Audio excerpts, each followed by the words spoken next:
At my sister's wedding, the check-in coordinator glanced at her list, smiled politely, and handed me a black lanyard that said staff in plain block letters.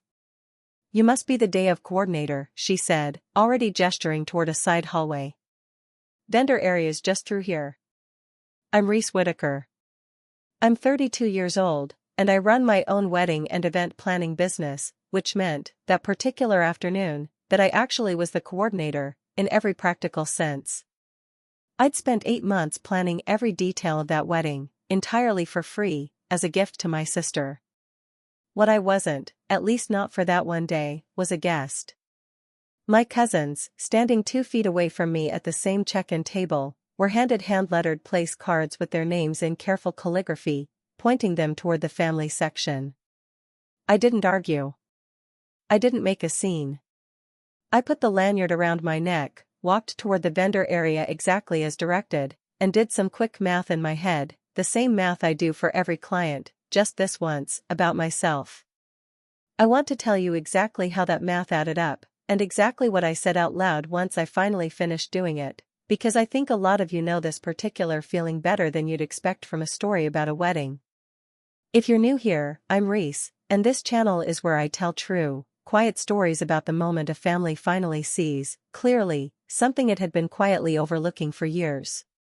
No shouting, no dramatics, just an ordinary celebration, and one small mistake that ends up revealing something much bigger.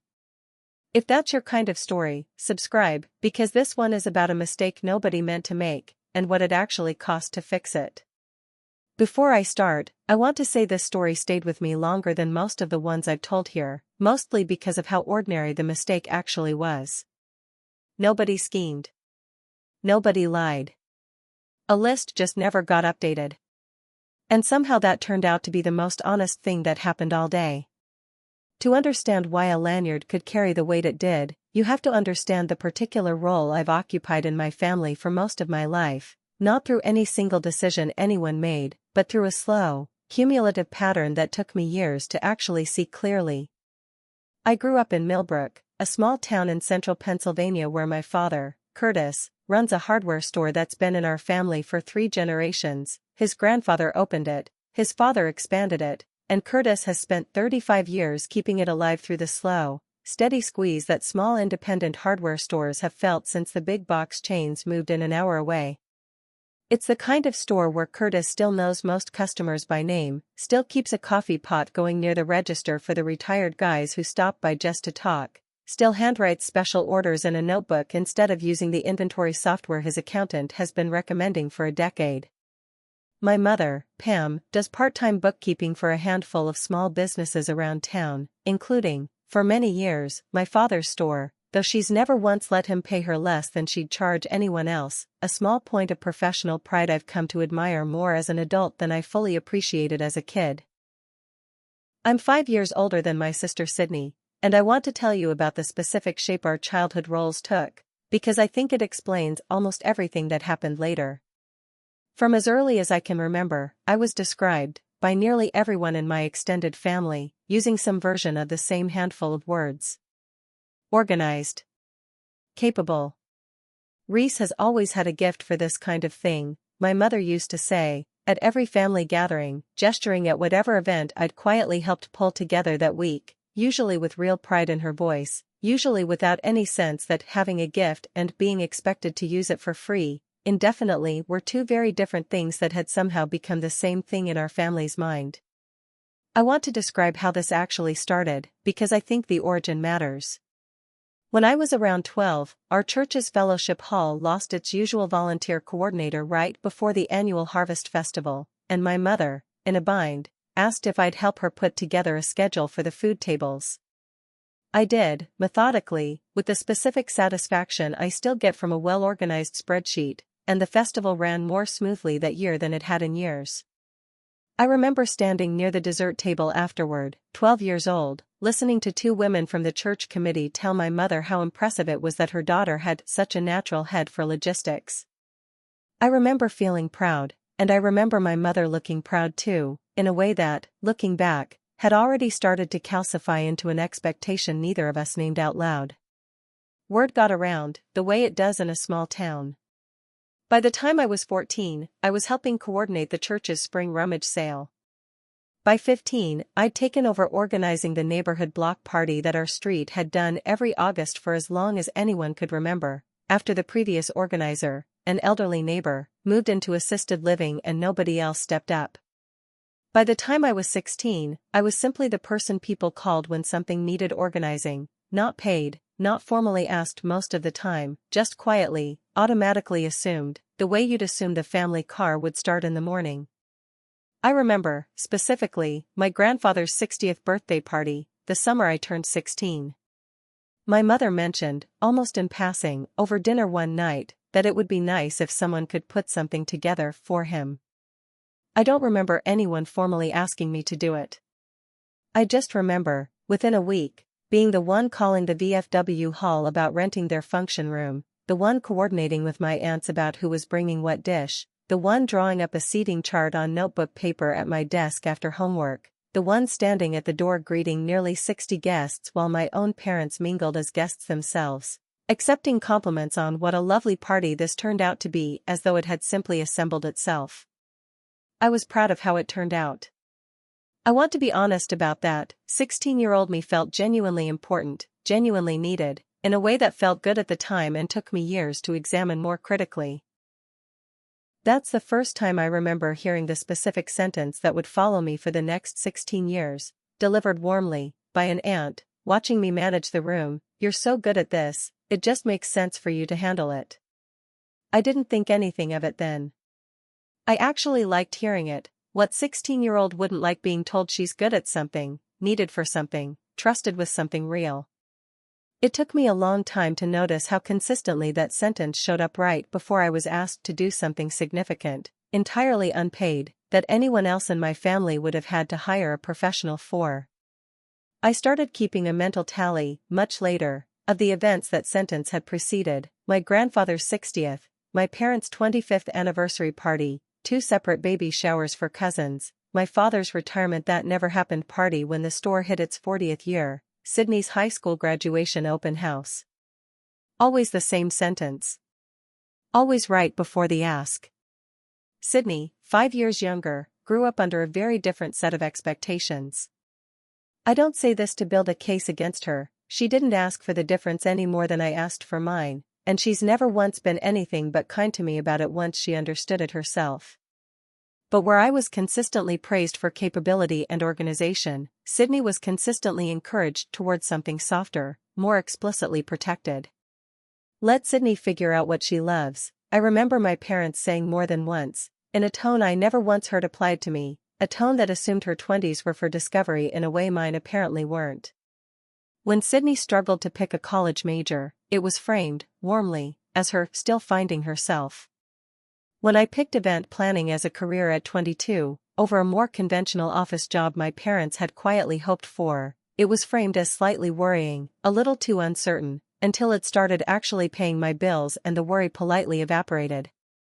She became a yoga instructor in her mid-20s, a career path my parents supported with genuine, uncomplicated enthusiasm, in a way that never once seemed to carry the specific undertone of concern my own career choices always seemed to generate. I want to tell you about how I actually built my business, because I think it matters for understanding what happened at that wedding.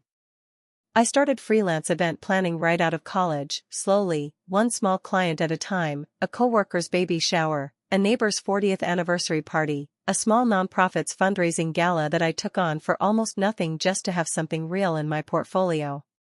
Word of mouth built gradually into an actual, sustainable small business over about 6 years, the kind of slow, unglamorous growth nobody posts about online but that quietly adds up into a real career.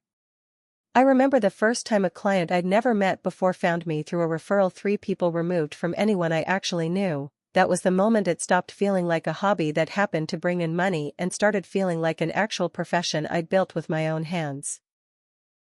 I don't have a company behind me. I don't have a team, beyond Tasha, who works with me part-time during peak season. I don't have paid vacation, employer health insurance, or any of the safety nets that come with traditional employment. I pay for my own insurance out of pocket, set aside my own money for slow months, do my own taxes as a business owner rather than an employee, the whole unglamorous administrative reality that comes with working for yourself in this economy. Every single dollar I make comes from a client deciding my specific skill is worth paying for, which means I've had to become genuinely, professionally precise about what my time is actually worth, not as an abstract principle, but as the literal foundation of how I pay my own bills every month. I think that precision is exactly what made the lanyard land the way it did later. I don't think about my own time loosely. I think about it the way a lawyer thinks about billable hours, the way any freelancer in this economy eventually has to, because nobody else is going to protect the value of your time for you if you don't do it yourself. My assistant Tasha has worked with me for about 4 years now, mostly during wedding season, and she's the person who probably understands the actual scope of what I do better than almost anyone in my own family. She came to the business a little unconventionally. She'd been a guest at a wedding I planned, cornered me at the reception with sharp, specific questions about vendor logistics, and I half-jokingly told her to send me her resume if she was serious. She was serious. For years later she still is, and she's watched, up close, exactly how many 60-hour weeks a wedding season actually requires. I remember her asking me, genuinely puzzled, the first time she overheard me mention I wasn't charging my own sister for her wedding, why that made sense given everything else she'd watched me do for paying clients with a fraction of the complexity. I didn't have a fully satisfying answer for her at the time. I just told her it was different because it was family. I've thought about that conversation a lot since. There's one more piece of context I think matters here, about my father specifically, because I don't want him to come across as a man who's never worked hard for anything, or who couldn't recognize hard work in someone else. Curtis has gotten up at 5:30 most mornings of his adult life to open that store, has worked through 2 recessions and 1 flood that took out half his inventory, has put both of his daughters through college on a small business owner's income without ever once complaining about it where we could hear. He understands hard work intimately, in his own body, in a way plenty of people twice his income never will. What he's never had much practice recognizing, I think, is a kind of labor that doesn't look like standing behind a register for 10 hours, labor that happens in spreadsheets and phone calls and the specific mental load of holding 40 moving logistical pieces in your head at once. That distinction matters, I think, to understanding what happened next, because it wasn't a failure of work ethic in my family. It was a much narrower, much more specific blind spot, the kind almost every family has about at least one of its members. I think it's worth mentioning, too, that this pattern wasn't unique to weddings or birthday parties. It showed up in smaller ways constantly. The year I redesigned the store's entire seasonal display layout over a single weekend as a favor, the countless times I was the one who called around comparing quotes when my parents needed a new roof or a used car, the way "ask Reese, she'll know how to handle it" became a kind of family shorthand that outlasted any single event that originally earned it. None of those moments felt significant on their own. It was only years later, laid end to end, that I could see the actual shape of the pattern they made. 8 months before the wedding, Sydney called me, breathless and thrilled, to tell me Dominic had proposed the night before. I remember genuine, uncomplicated joy in that first phone call, no calculation yet, no sense of what the coming months would actually require, just real happiness for my sister, and I mean that. Whatever complicated feelings came later, that first phone call was never one of them. The planning conversation happened gradually, over the following few weeks, in a way I've thought about a lot since, precisely because nobody ever formally asked me anything. It started with my mother mentioning, at a regular Sunday dinner, that Sydney was feeling overwhelmed by venue options, and would I mind just taking a look at a few? I said of course. 2 weeks later, I was the one who'd actually booked the venue. After touring 4 of them myself on a Tuesday afternoon I'd technically blocked off for a paying client's mood board. By month 3, I was managing the vendor timeline, the seating chart, the day of schedule, and a dozen smaller logistics nobody else in my family had the specific professional vocabulary to even fully understand, let alone execute. The difference between a plated dinner service and a buffet's staffing needs, the specific insurance rider most barn venues require, the exact number of weeks out you need to confirm a final headcount with a caterer before the per-person price locks in. I want to be honest that I said yes to almost all of it willingly, at least at first. I love my sister. I wanted her wedding to be beautiful, and I genuinely enjoy this work. That part was never in question, and I don't want this story to sound like I resented the work itself, because I didn't. What I didn't examine closely enough, in those early months, was the specific, quiet assumption running underneath every single request, that of course I would do this, and of course I wouldn't charge for it, because charging my own family for something I was so good at would have felt, to everyone involved including me, vaguely transactional in a way nobody wanted to name directly. Nobody ever said the sentence out loud that year. They didn't need to. 16 years of context had already said it for them. I started keeping a log of my hours about 6 weeks in, almost by accident. It's a professional habit at this point, not a calculated decision. I track hours on every project I take on, client or not, because that's simply how I've trained myself to think about my own time after 6 years of running this business. I didn't start that log with any plan to eventually show it to anyone. I started it because tracking hours is just what I do, the same reflex a lawyer has toward billable time or an accountant has toward every reconciled cent. It lives in the same spreadsheet template I use for every client. The columns and formulas exactly the same, except the client name at the top read Sydney's wedding instead of an invoice number. By month 5, the log showed just over 90 hours. I remember opening the spreadsheet late one night, after a long call with the caterer about a dietary restriction mix-up, and feeling a small, specific jolt looking at that number, not resentment exactly, more a kind of professional recognition, the same flat, factual reaction I'd have looking at any client's hours. 90 hours, at my standard rate, would have been a specific, substantial figure. I closed the laptop without doing that particular multiplication. I wasn't ready to do it yet, not really. I remember telling myself, almost automatically, that it didn't count the same way, that hours spent on your own sister's wedding belonged to some different category of time than hours spent on a stranger's, even though the spreadsheet itself, indifferent to sentiment, tracked them identically. Noah, my boyfriend, works remotely as a software engineer, which means he's had a front row seat to exactly how many evenings and weekends disappeared into wedding logistics over those 8 months, often while he was in the next room on his own work calls, half listening to me negotiate a linens rental discount through a closed door. He asked me directly, about halfway through the process, whether I'd considered charging Sydney at least a reduced rate, something that acknowledged the professional labor even if it wasn't full price. I remember getting slightly defensive, telling him it wasn't that simple, that it was family, that keeping score wasn't the point. I remember, too, that some part of my defensiveness came from not wanting to examine the math too closely myself yet. It's a strange thing, being a person who is professionally excellent at valuing other people's time and events, and being genuinely unable, for months, to apply that same clear-eyed math to your own family. I'm not saying keep score, he said, gently, setting down the dish towel he'd been holding, giving me the specific patient look he gets when he thinks I'm not quite hearing myself. I'm saying I've watched you turn down actual paying clients twice this year because the wedding needed your time instead. That's not nothing. That's a real cost, even if nobody in your family is thinking about it that way. And I think part of why nobody's thinking about it that way is because you've never once said it out loud where they could hear it. I didn't have a good response to that. I still don't, entirely. I remember changing the subject, and I remember Noah letting me, the way he does when he's said his piece and trusts me to come back around to it eventually on my own terms. I talked to Tasha about it too, around the same time, mostly venting after a particularly long day of vendor coordination that had eaten into a Saturday I'd promised myself I'd keep free.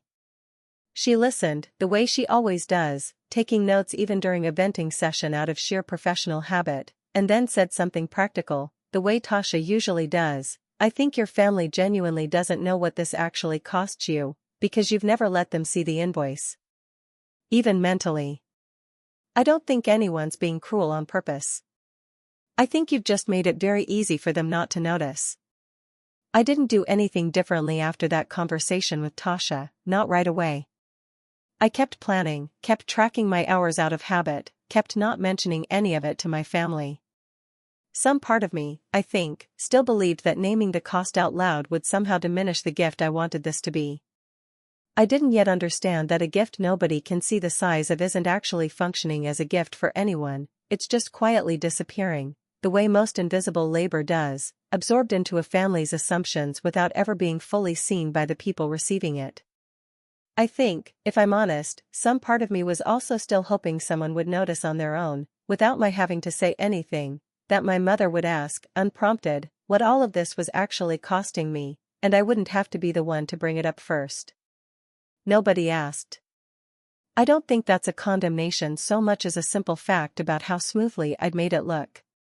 By month 7, I'd stopped even mentioning the specific logistics headaches to my parents at all, because every time I did, the conversation drifted, gently and without any malice, back to how excited everyone was, how beautiful it was all going to be, how lucky Sydney was to have a sister who could do all this. I started answering, how's the wedding planning going, with good, almost done, the same flattened, professional answer I'd give a client's overbearing relative, rather than the honest answer, which had more to do with hours than happiness by that point. There was one more conversation, about 10 days before the wedding, that I think about more than almost any other from that whole stretch. My mother called to go over final logistics, table counts, the timeline for vendor drop-offs, whether the officiant needed a separate parking pass. Near the end of the call, almost as an afterthought, she said, "You'll have everything under control tomorrow, right? I don't even have to think about it, with you handling things." I remember saying yes, of course, the automatic answer I'd given some version of 1,000 times before. I didn't examine, in that moment, that handling things had once again been said as a settled fact rather than a question, the same way you'd say the caterer would handle the food or the DJ would handle the music, a role, not a relationship. I hung up the phone and went back to color-coding the vendor arrival schedule, and it didn't occur to me until much later how strange it was that not one single person in 8 months of planning had ever asked me, directly, whether I minded doing all of this for free. If you've ever quietly done real, valuable work for your family and let everyone assume it cost you nothing, drop the word badge in the comments below. I read every single one, and I have a feeling a lot of you know exactly what kind of invisible math I'm talking about. I drove to the venue the morning of the wedding the way I'd driven there a dozen times over the previous 8 months for walkthroughs and vendor meetings, except this time, for the first time, I was wearing an actual dress instead of the practical flats and clipboard I usually brought. I had no idea, pulling into that familiar parking lot, that the venue coordinator's guest list had never actually been updated to reflect that particular, important distinction. The venue was a restored barn about 20 minutes outside Millbrook, the kind of rustic elegant space that's become popular for weddings across rural Pennsylvania over the last decade, string lights and reclaimed wood beams and a wide lawn for the ceremony itself, a converted grain silo repurposed as a cocktail lounge just off the main hall. I'd chosen it myself, back in month 2, after touring it on that Tuesday afternoon I'd carved out of a paying client's schedule, and I remember feeling a real, specific pride pulling into the gravel lot that morning, seeing it fully set up exactly the way I'd envisioned it 8 months earlier, the exact shade of ivory linens I'd finally settled on after 3 sample swatches, the eucalyptus garland along the head table I'd argued gently with the florist about getting just right.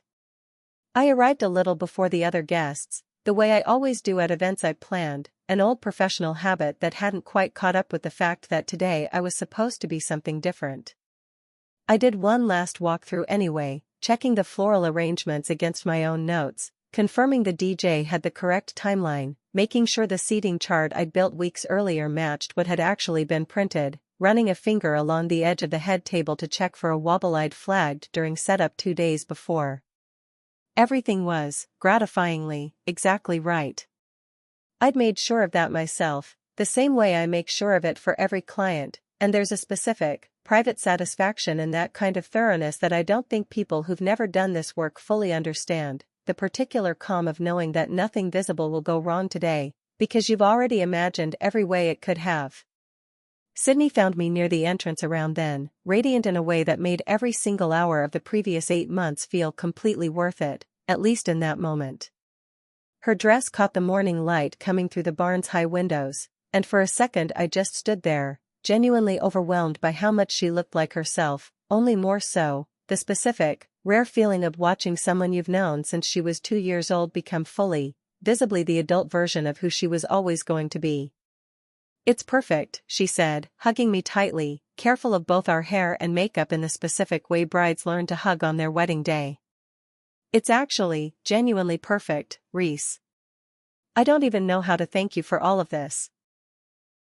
I told her she didn't need to thank me, that I was happy to do it, and I meant it, entirely, standing there in that moment. I want to be honest that nothing about that specific exchange felt wrong or resentful at the time. Whatever came later happened separately from this, from my actual love for my sister, which was never in question, not for 1 second of that whole day. I checked my phone once, briefly, in that quiet window before guests arrived, a text from Noah, a photo of our cat sitting in a patch of sun back home, a small, ordinary reminder of my actual life outside this particular day's particular role. I remember smiling at it, tucking the phone back into the small clutch I'd bought specifically because it could hold both lipstick and a folded backup timeline, the exact kind of detail that made me, I think, a genuinely excellent wedding planner and an occasionally confusing wedding guest. Guests began arriving over the following half hour, filling the gravel lot with cars, filtering toward the check-in table near the barn's entrance where a coordinator from the venue itself, not someone I'd hired, just venue staff, part of the rental package, was checking names against a printed list and handing out place cards. I recognized her vaguely from my walkthroughs, a young woman named Kayla who'd been perfectly pleasant during the 2 site visits I'd done with her months earlier, though we'd never once discussed my actual relationship to the family, only logistics, load-in times, parking capacity, whether the barn's antique doors could stay propped open during cocktail hour. My Aunt Marilyn arrived not long after, warm and a little emotional already, the way she always is at family weddings, dabbing at her eyes before the ceremony had even started. She's been a fixture at every Whitaker family gathering for as long as I can remember, the kind of aunt who remembers everyone's coffee order and asks real, specific follow-up questions rather than the polite, generic kind most extended family manages, the kind of aunt who'd ask about a work project 3 months later, having actually remembered the details. I mention her particularly because her presence, along with Noah's, mattered enormously to what happened next. She was, unlike most of my family, someone who'd actually watched, up close, over the years, exactly how much informal, unpaid work I tended to absorb at every family event, without ever quite naming it out loud before. She'd said something to me once, years earlier, at my cousin's baby shower, something like, "You always end up running these things, don't you?" Half a compliment and half a question I hadn't known how to answer honestly at the time. My cousins arrived in a cluster shortly after, laughing about the drive, still talking about a wrong turn onto a gravel road that had cost them 20 minutes, and I watched, from a few feet away, as the coordinator checked their names against her list and handed each of them a hand-lettered place card, directing them warmly toward the family section near the front, close enough that I could see the careful calligraphy from where I stood. Each name written out in the same elegant hand I'd hired a local artist to do months earlier. I stepped up to the table myself a moment later, a small, automatic smile already on my face, the specific ease of someone who'd been to that exact check-in table a dozen times during planning walkthroughs, already half composing in my head the small talk I'd make with Kayla before finding my seat. The coordinator glanced at her list, then back up at me, her expression pleasant and entirely unbothered, scanning down what I could see, upside down, was a printed spreadsheet with 2 columns, one headed family guests, the other headed vendors/DOF staff. "You must be the day of coordinator," she said, already reaching for a different stack of materials, plain lanyards, black, the word staff printed in simple block letters, sitting in a neat pile beside the guest place cards. "Vendor area's just through here. We've got a table set up for you near the kitchen entrance." I stood there for a second, the lanyard already in her outstretched hand, and I understood, almost instantly, exactly what had happened. I'd been the coordinator, functionally, for 8 months. Somewhere in the list of names sent to this venue, a list my own parents had put together, working from months of conversations in which I'd been the one handling every logistical detail, my name had simply never been moved from the vendor column to the guest column. Nobody had done this on purpose. I understood that immediately, standing there, my own name printed neatly under a heading that had nothing to do with who I actually was to the two people getting married that day. It was simply the truthful, logical output of how my role had actually been categorized in my family's mind for the last 8 months, and, if I was honest with myself, for most of the 16 years before that too. I took the lanyard. I put it around my neck. I didn't correct her, didn't ask to see the list, didn't make any kind of scene at a check-in table 20 minutes before my sister's ceremony was set to begin, in front of a growing line of arriving guests who didn't need to watch that particular conversation happen. I just walked toward the vendor area exactly as directed, past my cousins settling into the family section with their careful calligraphy place cards, past a caterer's assistant setting out water glasses who nodded at me the way you nod at a colleague, and I started, almost without deciding to, doing the math. The vendor area was set up exactly the way I'd have set it up myself for a client, a folding table near the kitchen entrance, a few water bottles, a laminated timeline taped to the wall for the photographer and DJ to reference, all of it competent and efficient and entirely unfamiliar as a place to be standing in a wedding guest dress. I stood there for a moment next to the DJ, a friendly guy named Marcus I'd hired myself and worked with on 3 previous events, who glanced at the lanyard, then at my dress, then back at the lanyard with a small, confused crease between his eyebrows. "You good?" he asked, in the specific tone of someone who senses something is slightly off but isn't sure it's his place to ask. "I'm good," I told him, and mostly, strangely, I was. I remember feeling less like I was unraveling and more like I was watching myself, from a slight distance, finally look directly at something I'd spent 16 years learning not to look at too closely. The ceremony itself was beautiful, genuinely, uncomplicatedly beautiful, exactly the way I'd hoped it would look when I first sketched out the layout 8 months earlier. I watched most of it from the edge of the vendor area, close enough to see Sydney's face when Dominic said his vows, far enough that I was standing, quite literally, with the DJ and the photographer's second shooter rather than with my own family, the staff lanyard still hanging against the front of the dress I'd chosen specifically for this day, not for a shift behind a kitchen entrance. I want to be honest that I cried during the ceremony anyway, the way I always do at weddings I'd planned, the specific mix of professional relief and genuine emotion that comes from watching something you built actually work. I don't think anyone noticed I was standing in the wrong section. I'm not sure I fully processed, in that moment, how strange it was that nobody had, that 80-some guests, my own extended family among them, could look toward the ceremony space and simply not register that the woman standing with the vendors was the bride's sister.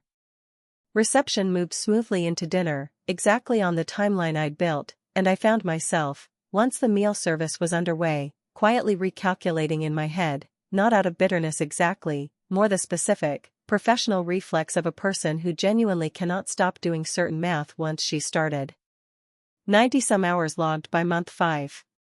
Realistically closer to 140 by wedding day, once I actually finished the tally later that week, counting every vendor call, every site visit, every late-night spreadsheet session I hadn't bothered to log in the moment because I was too tired to open the laptop.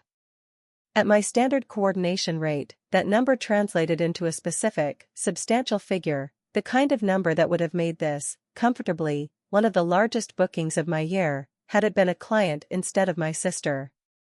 I sat with that number for the rest of the meal, half listening to the DJ announce the first dance, half watching Sydney and Dominic sway together under the string lights I'd spent 2 site visits arguing about, and I noticed, with a kind of detached clarity, that I wasn't actually angry. I was doing what I always do with a difficult number, turning it over, checking it, making sure it was accurate before I said it out loud to anyone.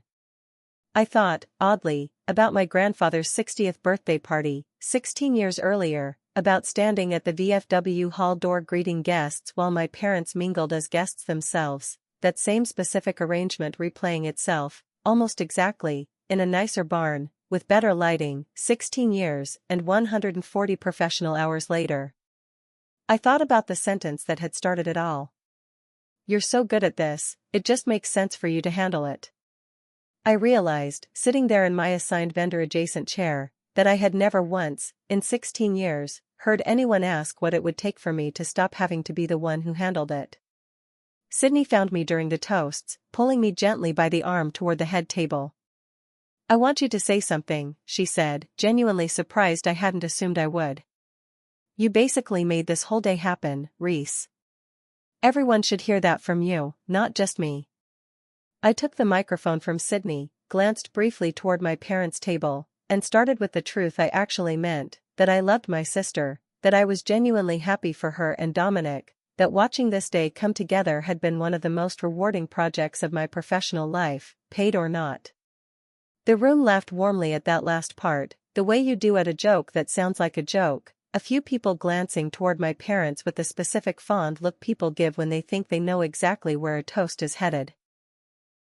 I want to tell you all something, though, I continued, keeping my voice level, the same calm, practiced register I use walking a nervous client through a timeline. About 20 minutes before the ceremony started, I checked in at that table by the entrance, and I was handed this. I reached up and touched the lanyard, still around my neck, the black staff badge sitting slightly askew against the fabric of my dress. My cousins got place cards. I got a vendor badge and directions to the kitchen. The room had gone quiet, the specific quiet of a crowd that isn't sure yet whether this is still the funny part, forks pausing halfway to plates, a few uncertain smiles still lingering on faces that hadn't caught up yet. I want to be really clear that I don't think anyone did that on purpose, I said. It's a completely understandable mistake. For the last 8 months, in every conversation about this wedding, I was the coordinator. That's genuinely what I was doing, booking the venue, managing the vendors, building the timeline you all just watched run perfectly. So when someone filled out the list for this venue, coordinator is exactly what they wrote down. Nobody thought to also write down sister. I watched my mother's hand go still on the tablecloth, her fork resting motionless against the edge of her plate. My father's face had shifted from warm, wedding toast attentiveness into something more uncertain, his eyes moving between me and the lanyard like he was only now actually seeing it. Stay with me, because the number I said out loud next is the entire reason I'm telling you this story today. If you've ever done real work for the people you love and had it go completely unseen, hit subscribe right now. I promise you it's worth staying for exactly what I said next. I've been tracking my hours on this wedding since about month 2, I said. Not because I was planning to charge anyone, I want to be honest, I genuinely wasn't. It's just a habit, from 6 years of running my own business. But standing in that vendor area earlier, waiting for the ceremony to start, I did the math I always do for a client. 140 some hours, at my normal rate, comes out to just over $11,000. I let that number sit in the room for a second before continuing. I'm not telling you that because I want to be paid retroactively. I'm telling you because I think it's the actual, honest answer to the question nobody in my family has ever quite asked out loud. What does it cost when the person who's so good at this just handles it, every single time, for free? Marilyn, near the front, had gone completely still, her hand pressed to her chest, her eyes already wet again for an entirely different reason than before. Noah, beside her, was watching me with an expression I recognized immediately, quiet, fierce pride, the specific look of someone who'd been waiting a long time to see me say exactly this, out loud, where it could no longer be gently absorbed into the general warmth of a family gathering. That's not, Reese, we never meant, my father started, half rising from his seat, his voice caught somewhere between confusion and genuine distress, his napkin sliding off his lap unnoticed. I know you didn't mean it, Dad, I said, gently. That's actually the whole point. Nobody in this family has ever meant to treat my work like it doesn't cost anything. It's just been easier, for a long time, not to look closely enough to notice that it does. I looked around the room once more before setting the microphone down, at Sydney, tears on her face but nodding slowly, like something long unspoken had finally landed correctly, at my mother's hand, still frozen against the white tablecloth, at Tasha and Noah, both watching me with the specific stillness of people who understood exactly how much it had cost me to say all of that out loud, calmly, without raising my voice once. Nobody clapped, not right away. It wasn't that kind of moment. It was quieter than that, the specific quiet of a room recalibrating everything it thought it already understood about one of its own members. I didn't let the moment take over the whole rest of the reception, not entirely. I turned back toward Sydney directly, softening my voice, aware suddenly of how strange it was to be having this particular conversation at her own wedding, microphone still faintly humming in my hand. "None of this is about you," I told her, meaning it completely. "I need you to hear that clearly. I am so genuinely happy for you and Dominic. This isn't a complaint about today. It's something I think our whole family needed to actually hear, and today just happened to be when I finally said it." She nodded, tearful, reaching for my free hand, the microphone still loosely in my other one. "I had no idea about the badge thing," she said, her voice unsteady. "Reese, if I'd known, I would have fixed it the second I saw it. I would have marched up to that table myself." "I know," I said. "That's exactly why I'm not upset with you." I handed the microphone back, and the room, after a beat of uncertain silence, moved gently back into the rhythm of the reception. Someone started the music again, people returned to their conversations, the specific, gradual normalizing that happens after a room has witnessed something it wasn't quite prepared for. I caught pieces of it as I made my way back to my seat, a table near the back murmuring about whether they'd have done the same thing, my cousin Danielle mouthing, "Are you okay?" as I passed, a general low hum of a room recalibrating. Once the dancing was well underway, my mother found me near the edge of the dance floor, her eyes still red. She didn't dress it up with excuses. "I filled out that guest list myself," she said, her voice unsteady. "I wrote coordinator next to your name without even thinking about it, because that's genuinely all I'd been thinking about you as, for months. I am so sorry, Reese. I don't have a way to explain that doesn't sound like an excuse." It wasn't a clean explanation. I've come to understand, doing this work for 6 years now, that the true ones about family and money and labor rarely are. I told her, standing there at the edge of the dance floor, that I believed her completely, and I did. My mother has never once, in my whole life, been a person who calculated cruelty on purpose. What she is, like most of us in one way or another, is a person who found it easier not to look too closely at something that was working out fine for everyone except the one person quietly absorbing the cost of it. She told me more that night than she usually does, that watching me handle the wedding so competently had felt, to her, like one less thing to worry about in an already stressful year, and that somewhere in that relief, she'd genuinely stopped thinking of what I was doing as work at all. "You made it look so easy that I think I forgot it wasn't," she said. "That's not an excuse. I just want you to know I understand that now." She reached for my hand the way she used to when I was small, and for a moment neither of us said anything else, just stood at the edge of the dance floor watching Sydney and Dominic's friends attempt some coordinated line dance neither of them had actually learned properly. My father's reckoning came a few days later, over the phone, halting and uncomfortable in the way his apologies usually are. "Curtis has never been a man who finds it easy to say he was wrong, not out of stubbornness exactly, more a kind of generational discomfort with the whole exercise." "I keep thinking about that number you said," he told me. $11,000. "I don't think I'd ever actually let myself think about what your time was worth in real terms before. I run a business too. I should have known better than anyone." He paused for a long moment, long enough that I almost thought the call had dropped. "Your grandfather used to do the same thing to me, you know. Free labor, family rate, whatever you want to call it. I think I just never noticed I was doing it to you." It wasn't a perfect apology. It was, I think, an honest one, as far as it went. I want to mention a small moment with Marilyn that I've thought about since. She found me in the parking lot as things were winding down and said, quietly, "I've watched you organize every single family event since you were 16 years old, and I don't think I ever once asked whether you wanted to be doing that, or whether anyone was going to thank you properly for it. I'm sorry it took a mistake at a check-in table for all of us to finally see it." She hugged me for a long time in that parking lot, longer than either of us probably meant to, and I remember feeling, for the first time all day, like I could finally exhale. Tasha texted me a single line when I told her what happened, the kind of message that only makes sense once you already know someone well. $11,000 is actually underselling it, but I'm proud of you for saying any number out loud.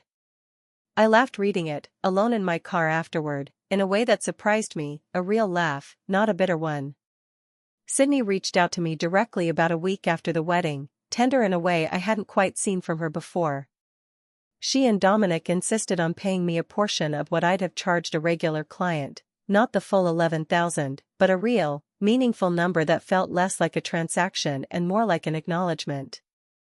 I said yes, after some genuine back and forth about whether I even wanted to accept it. I've come to believe accepting it mattered more than I initially understood. A gift only stays a gift if the person giving it also gets the choice to have it seen, and refusing the money outright would have quietly put me right back where I started. A few weeks later, without much announcement, my mother called to ask if I'd be interested in actually being hired, properly, to help coordinate my cousin's engagement party that fall, a real conversation about my rate, up front, before any of the planning began. The kind of conversation we'd never once had in 16 years. I sat with that phone call for a long moment before answering. I told her yes, and that I appreciated her asking first this time. I meant it more than those few words probably conveyed. Sydney and I still talk almost every day, the way we always have. A few months after the wedding, she told me she'd started noticing, in small ways, the pattern I'd spent so long inside of without naming. A friend's family leaning on her for free graphic design work, an aunt assuming a cousin who worked in finance would just look over a complicated tax question for nothing.